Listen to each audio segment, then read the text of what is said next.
Di suatu ketika orang tua saya sakit, waktu itu bilang orang asli Pasir sini kena minyak terong.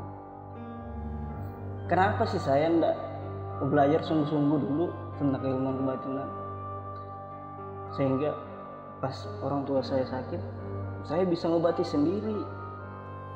Itu penyesalan, itu penyesalan. Kenapa dulu saya ndak belajar sungguh-sungguh? Laju di tengah jalan tiba-tiba saya melihat ada sosok putih berdiri tempatnya makhluk halus. Ketika makhluk halus itu kayak semacam genderuwo muncul sekilas, ya merinding juga kita ya. Terkadang saya kaget. Tak lama sepengalaman saya yang pernah saya rasakan, yaitu paling sering muncul di malam hari sekilas ya. Di ada pelafon yang bolong kan. Simpul Misteri. Hal-hal mistis yang kami simpulkan, percaya atau tidak, namun eksistensinya ada. Itulah hal-hal gaib. Semuanya kami simpulkan di Simpul Misteri. Assalamualaikum warahmatullahi wabarakatuh. Kembali lagi di acara Simpul Misteri. Malam ini kita kedatangan salah satu narasumber yang bahan menceritakan pengalaman-pengalamannya. Daripada menunggu lama-lama, mending kita memperkenalkan narasumber kita. Selamat malam, Mas. Malam. Bisa memperkenalkan diri pada penonton. Nama saya Muhammad Lutfi. Saya tinggal di Keluang Pasir Jaya, Kecamatan Kuaro. Saya lahir di Desa Jemparing 16 Agustus 1996. Pekerjaan Mas apa nih? Pekerjaan sekarang serabutan aja lah. Bahasa kerennya freelance gitu ya? Ya, freelance. Okay. Nah, ini ada pengalaman apa nih yang mesti diceritakan kepada Simpul Misteri ini? Saya, Mas, dulunya saya ini penakut tuh saya, Mas. Iya. Sampai kemana-mana minta ditemanin entah siapapun itu. Sampai saya masuk kuliah di tahun 2015, saya ketemu seseorang. Waktu itu saya komunikasi lah, ngobrol ya kan. Saya bilang, saya ini orangnya penakut betul. Gimana sih caranya buat nakutin, menghilangkan rasa takut itu?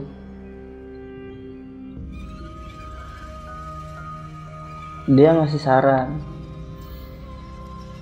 Kayak apa kalau saya ikut belajar ilmu kebatinan untuk melawan rasa takut itu.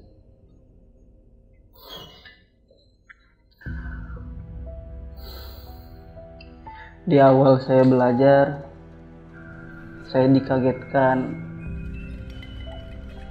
Saya kan kalau belajar itu duduk nih. Iya. Di depan itu ada semacam lupa lah. Ini ilmu kebatinan tapi dia Islam gitu. Ada. Saya duduk melihat dupa.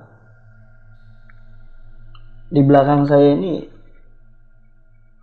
saya sudah mulai merasa, padahal sebelumnya saya tidak bisa sama sekali merasa, melihat, tidak ada indera kenal lah. Begitu dibuka sama teman saya, terus saya mulai latihan.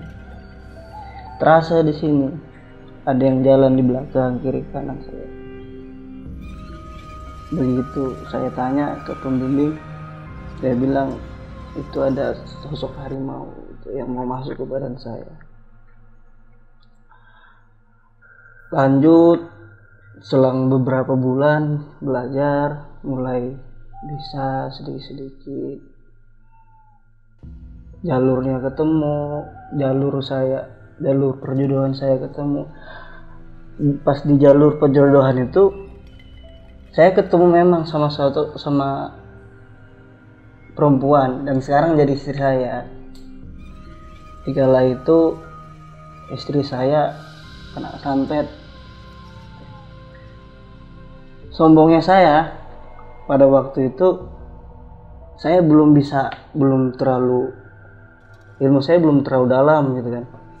Tapi saya terlalu sombong untuk menarik penyakit itu. Dan ternyata dalam penyakit di santet istri saya itu, bilang orang kuntilanak merah. Saya berani aja, pede gitu kan, punya ilmu sudah bisa, saya coba tarik.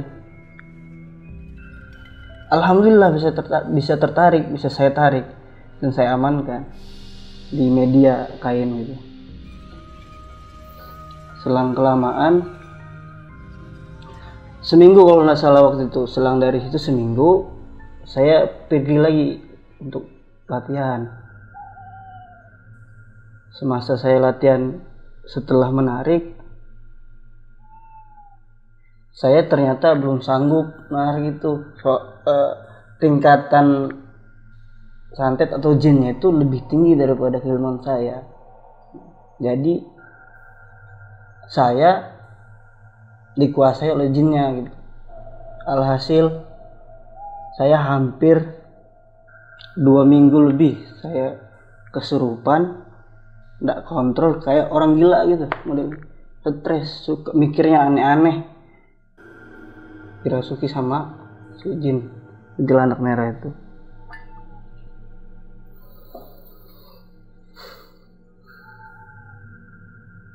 Sampai istri saya ngadu tuh sama pembimbing saya, kayak saya ini emang udah stres, pikirannya aneh-aneh, ngomongnya sembarangan gitu. Sampai ada di rumah itu saya bilang, ini ada keris ini dalam rumah ini, saya coba angkat lah gitu ya. Terus gak lama saya juga cerita, besok kita gak usah takut lah gitu masalah kerjaan. Gak lama kita dipanggil ke perusahaan untuk kerja. Namanya kita stres ya kan, hayalan orang itu. Setelah berapa hari, istri saya ngelapor ke pembimbing saya, kemudian pembimbing ketemu saya, nah mulai dinetralisirkan, sudah mulai aman, sudah mulai bagus, alhamdulillah berjalan kembali normal. Tapi sebenarnya saya ini bisa dikatakan tuh punya indera itu, cuman perlu dilatih katanya, perlu dilatih. Tapi saya sering lepas kontrol, masih ke bawah nafsu, makanya saya sering lepas kontrol. Di suatu saat saya lepas semua itu, berniat sudah dalam hati untuk tidak mengikuti lagi. Semua ada beberapa keilmuan itu tidak saya kuasai lagi. Penyesalannya saya tuh menyesal gitu kan. Kenapa sih saya tidak belajar, tidak sungguh-sungguh masalah keilmuan itu. Di suatu ketika orang tua saya sakit, waktu itu bilang orang asli pasir sini kena minyak terong. Jadi kaki mama saya itu koreng gitu kan, kayak bekas luka bakar dan gak sembuh-sembuh. Nah, ya, solusinya ya mau ndak mau saya panggilkan orang yang pintar gitu loh. Bahasa orang sini kan orang pintar ya kan, semacam paranormal gitu kan, orang-orang tua dulu yang tahu minyak itu. Ya alhamdulillahnya bisa. Dan saya nyesalnya kalau saya belajar mulai awal sungguh-sungguh dan tidak mengikuti nafsu saya bisa ngobati sendiri gitu. Di situ ada penyesalan yang saya. Yang kedua, ada terakhir yang betul-betul tidak bisa saya lupakan sampai sekarang. 2 hari sebelum almarhum mama saya meninggal. Itu puncaknya, Mas. Di saat ketika orang tua saya sakit, sembuh-sembuh selama kurang lebih 6 bulan. Pengobatan medis emang ada waktu itu, cuman selang beberapa minggu itu kambuh lagi, ada lagi itu penyakitnya. Nah, dipanggil lagi orang pintar untuk ngobatin almarhum mama saya. Di situ lagi saya ada penyesalan. Kenapa sih gitu ya kan? Begitu saya tidak mendalami itu, ya udahlah. Ya kayak apa? Mau orang tua mama saya kan misalnya cuma nangis gitu, nah sakit. Saya maunya ngobatin, cuman nggak bisa. Ya karena itu tadi saya belum memahami gitu, nah apa namanya, kenapa sih saya ndak belajar sungguh-sungguh dulu tentang keilmuan kebatinan, sehingga pas orang tua saya sakit saya bisa ngobati sendiri. Itu penyesalan, itu penyesalan. Kenapa dulu saya ndak belajar sungguh-sungguh? Setidaknya kalau saya belajar sungguh-sungguh, saya tahu gejalanya apa gitu, sehingga pengobatannya lebih cepat teratasi. Posisi saya waktu itu sebelum almarhum meninggal, saya sudah kosong total gitu, udah nggak memahami sama sekali, lupa lah gitu, mau ngapa-ngapain nggak bisa, udah nggak ada perasaan sama sekali. Itu ada penyesalan saya terbesar. Kenapa sih dulu saya nggak belajar sungguh-sungguh masalah ilmu kebatinan? Itu juga ilmu kebatinan sangat penting buat kehidupan. Suatu saat semua ada penyakit yang tidak bisa terdeteksi oleh kesehatan. Benar. Ya kan? Di situ penyesalan saya yang terbesar. Selang 2 hari sebelum meninggal orang tua, ada teman-teman orang paranormal lah, orang pintar datang ke situ ngobatin. Alhamdulillah katanya sudah terangkat penyakitnya. Besoknya orang tua saya kembali sakit, kemudian dibawa ke rumah sakit. Malamnya udah meninggal pukul 1:30 malam, tepatnya tanggal 2 November 2022 kemarin. Itu masalah kebatinan. Kalau saya pribadi, kalau emang udah ada jalurnya, udah ada dibukakan gitu, untuk ada ketemu sama orang, terus kita mau untuk belajar, jangan ragu-ragu, jangan nanggung, loskan, belajar sungguh-sungguh, karena ilmu kebatinan itu penting. Gak bisa kita sepelekan kayak gitu. Apalagi ini kita di Kalimantan. Iya. Kayak gitu tuh pasti sudah. Nah ini menarik nih dari cerita Mas yang tentang ilmu kebatinan ya kan. Kan ada beberapa perguruan itu yang mengajarkan kepada murid-muridnya tentang ilmu kebatinan itu, yang ada yang menggunakan mata batin, ada yang menggunakan tenaga dalam. Nah kalau dari Mas ini ilmu kebatinan seperti apa nih? Kalau saya ya, ilmu kebatinannya tuh kejauhan Islam. Yeah. Ada dia memakai bahasa Jawa, ada yang memakai bahasa Arab. Ilmu kebatinan saya itu dia lebih ke tenaga dalam sih sebenarnya. Terus mengaktifkan indera-indera untuk merasakan, melihat.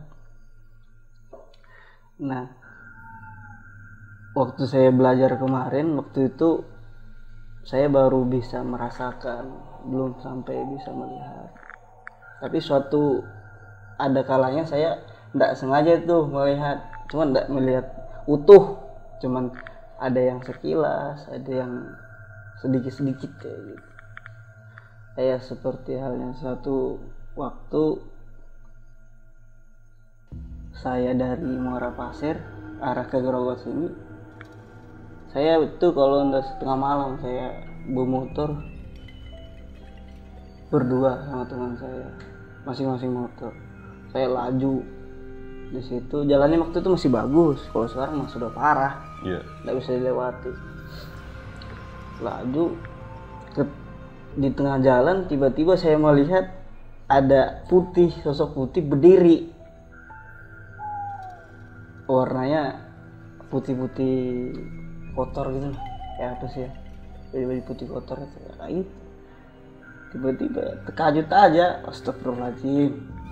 Untung dia ngadepnya ke arah depan sana, bukan ke arah saya.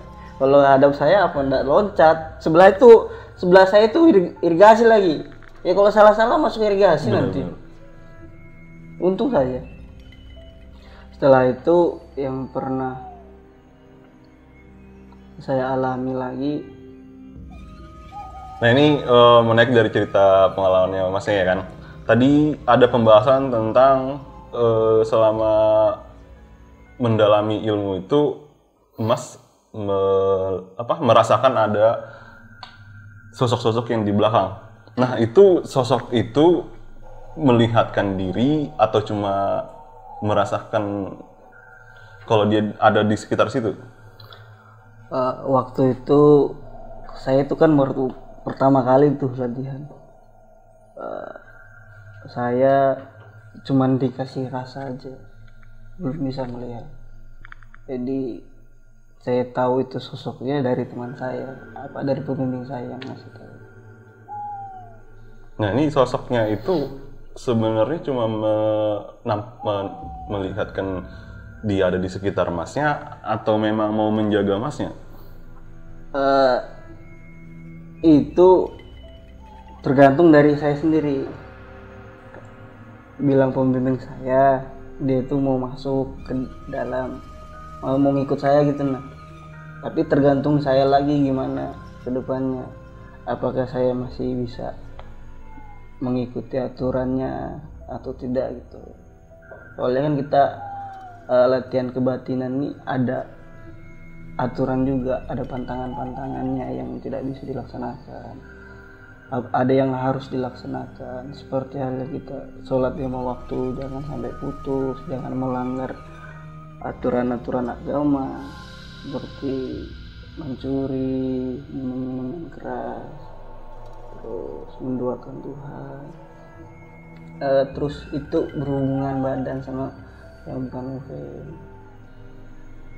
Nah ini tadi menarik ke belakang dari ceritanya Mas ya. Di dalam tubuhnya istrinya itu kan tadi katanya ada sosok Mbak Kunti Merah nih, ya kan?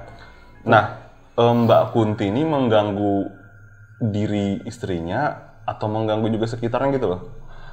Jadi gini Mas, waktu itu saya kan sudah tarik. Ini saya belum tahu nih wujud yang di dalam badan istri saya apa.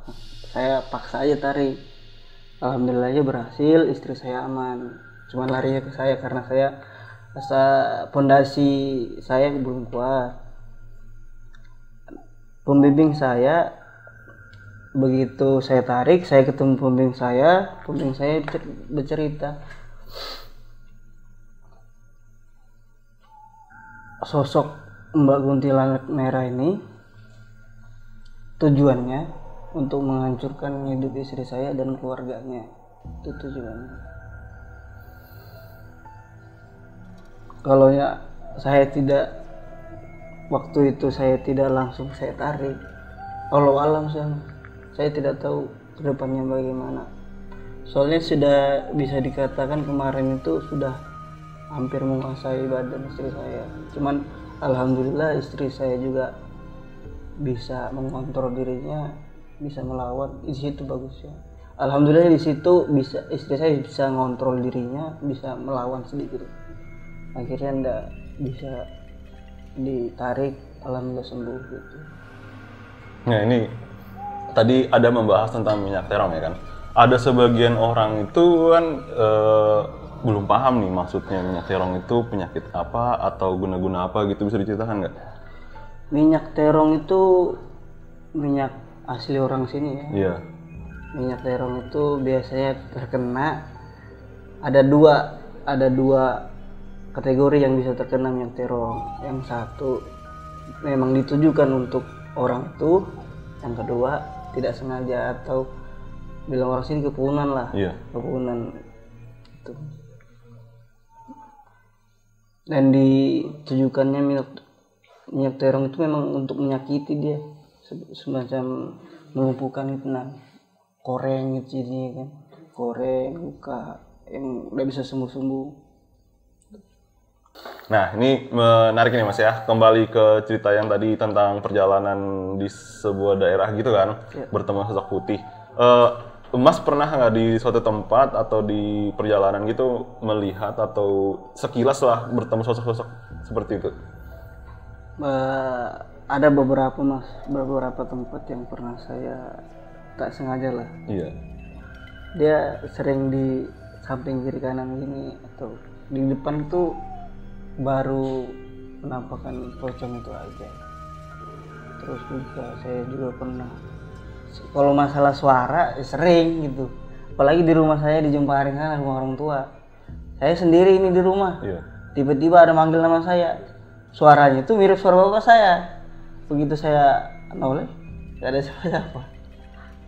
Aneh. Terus juga ketok pintu rumah juga sering, begitu saya buka nggak ada. Terus juga pernah kejadian saya di rumah saya di KPJ, saya bikin parit di samping rumah. Ternyata itu tempat tinggal makhluk halus, ya berupa genderuwo gitu lah. Saya udah tahu juga ini, saya merasa kayak kerja kan, saya cangkul biasa-biasa aja. Kenapa istri saya yang kena? Begitu sore saya cangkul gali parit, malamnya istri saya yang ketindihan. Berapa kali tuh sempat begitu ketindihan. Saya panggil lagi lah orang pintar lagi buat magari rumah, supaya nggak ada yang masuk. Alhamdulillah bisa masuk. Ketika saya sudah pagerin kan, Iya. aman dalam rumah. Saya sering nongkrong di luar, berokok, ambil main HP kan. Nah, selibat itu makhluk itu di samping saya gitu. Begitu saya noleh gini hilang. Begitu sering itu Mas di dekat rumah saya.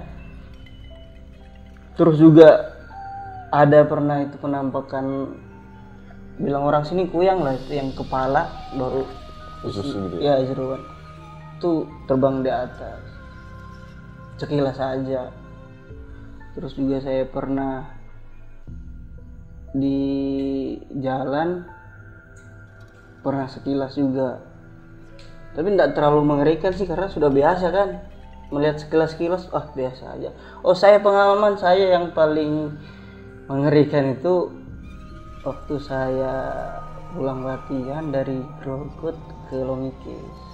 Posisi mata itu ngantuk betul pokoknya di jalan itu sudah tidur.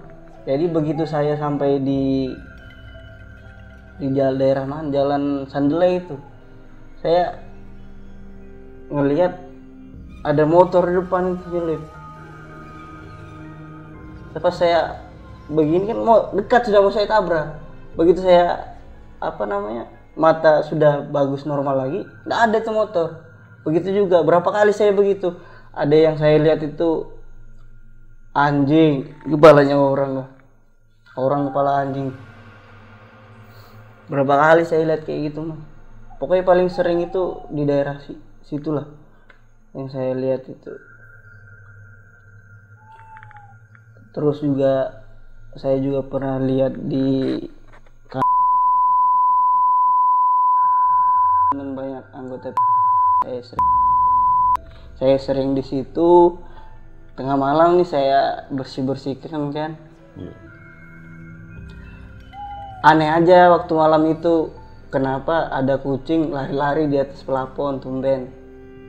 Udah lama seketika dia dari arah pintu kamar sebelah kiri, kalau dari depan ada muncul sosok set gitu, macam genderuwo lah gitu kan. Lewat set, saya noleh sudah nggak ada. Ada juga kadang dia nengkreng berdiri gitu di pojok-pojokan begitu. Ada juga sosok perempuan, sekilas saya pernah lihat di dekat daerah WC itu naik sekilas kan belum pasti, soalnya kita tidak melihat wujud aslinya. Makanya kadang-kadang di situ ya seram-seram juga. Kadang saya juga digangguin, panggilin lah nama saya, terus juga kadang dicoel-coel lah namanya. Sudah mulai masih ada ilmu kebatinan itu, cuma tidak terlalu ya, kadang gangguin. Nah ini tadi menarik nih ya, yang di rumah masnya sering dipanggil. Sebenarnya sosok itu dia menakuti masnya atau cuma mengganggu di dalam rumah itu memang penjaga dari situ? Kalau menurut saya sih lebih mengganggu sih ya, atau ngerjain aja gitu, usil lah dia. Berapa kali itu dia gitu, usil aja kayaknya. Saya juga tidak bisa memastikan itu dari rumah, dalam penjaga rumah atau dari luar atau pengganggu, mesti nggak tahu juga, saya nggak bisa saya pastikan kayak gitu. Nah ini menarik cerita ke belakang tadi, di tempat Ya. Tadi masnya kan sekelibet atau sekilas melihat genderuwo segala macam. Itu selain sosok-sosok itu, apalagi di jam siang juga dia ada atau di jam malam aja gitu lah? Sepengalaman saya yang pernah saya rasakan, yaitu paling sering muncul di malam hari sekilas ya. Di ada pelafon yang bolong kan. Iya. Sering nongol di situ. Terus juga di daerah pintu. Itu entah makhluk yang sama atau berbeda, saya nggak paham. Karena posisinya di itu ada yang mengatakan itu tusuk sate gitu. Nah posisi memang jalurnya makhluk halus. Jadi wajar saja lah kalau di situ tempatnya makhluk halus. Ketika makhluk halus itu kayak semacam genderuwo muncul sekilas, ya merinding juga kita ya kan. Terkadang saya kaget, udah lama muncul lagi dia, langsung merinding mas begitu melihat hantu. Ya syukur aja, alhamdulillah ya, saya nggak pernah lihat langsung wajahnya seperti apa, cuman sekilas sosok lari lewat gitu aja. Itu sudah sering kali sudah itu. Paling sering tuh kalau siang nggak pernah saya lihat, malam ya paling sering, karena saya sering nginep di situ kan malam, sehari 2 hari gitu. Sering kali dah pokoknya, sampai ujung-ujungnya dia ngeliatin agak jelas gitu. Kayak lagi nggak berani saya nginep situ, takut. Beberapa minggu sudah saya nggak nginep di situ. Kalau siang sih tetap di situ, cuman nggak sampai malam lah. Nggak nginep di situ, pulang ke rumah. Nah ini di emasnya aja yang merasa terganggu atau teman-teman yang berada di situ juga diganggu gitu? Kalau saya dengar cerita-cerita dari teman-teman tuh emang ada sih, dari pengakuan teman-teman emang ada beberapa yang mereka melihat ya. Saya juga nggak berani memastikan itu betul apa enggak, soalnya namanya kayak gini nih kan kepercayaan masing-masing, nggak bisa dipastikan. Makanya ketika teman-teman kalau takut ya jangan merasa takut, karena itu kan saya yang ngalamin, belum tentu yang lain ngalamin. Toh juga yang melihat atau merasakan cuma beberapa aja. yang lainnya ya nggak ada merasakan, aman aja itu. Nah ini kan biasanya kan kalau makhluk-makhluk kayak gitu kalau menampakkan diri selalu menunjukkan, dan juga ada beberapa makhluk itu kan yang melakukan interaksi seperti mereka melempar gelas atau segala macam. Itu pernah nggak dialami? Interaksi begitu nggak pernah sih mas, cuman interaksi melempar barang atau apa gitu menjatuhkan kayaknya nggak pernah. Pernahkah? Kayaknya pernah sih mas, cuman saya lupa itu kapan, terus apa juga bendanya nggak lupa saya. Yang jelas kalau interaksi sama makhluk halus pernah, makhluk halus yang merasuki gitu beberapa kali saya dirasuki makhluk halus karena kebawa dari yang tadi tuh kuntilanak merah tadi. Terkadang sampai sekarang pemikiran ini masih kadang keluar, pemikiran aneh-aneh itu ya, bahasa orang sekarang halu lah gitu. Iya. Cuman ya dilawan aja lah, namanya kayak gitu. Kalau diturutin ya kita juga menjadi gila mah, makanya dibatasi aja itu aja sih. Ada pesan nggak buat para penonton Simpul Misteri? Pesan dari saya mas, kita manusia ini punya jalur hidup masing-masing dan berbeda-beda. Jika ada petunjuk atau kita diberikan jalan untuk mendalami ilmu kebatinan, janganlah main-main, fokus belajar. Manfaatnya itu enggak cepat, enggak sekarang kita manfaat, tapi nanti suatu saat pasti kita bakal bisa memanfaatkan ilmu kebatinan. Yang kedua, khususnya di Kalimantan Timur, Kabupaten Pasir, jika ada rekan-rekan atau teman-teman datang ke sini dan ditawari makanan, jangan nggak dimakan, nanti bakal kepunan nanti tuh bisa menyebabkan beberapa macam lah kejadian aneh-aneh, kecelakaan lah, kena minyak lah gitu. Terus juga pasir kan terkenal sama minyak-minyaknya. Itu tadi saya bilang minyak itu ada dua kalau dia mau kena, ditujukan atau kepunan. Itu aja sih mas, itu pesan dari saya. Sama satu lagi terakhir, kita manusia ini kan pada dasarnya penakut semua.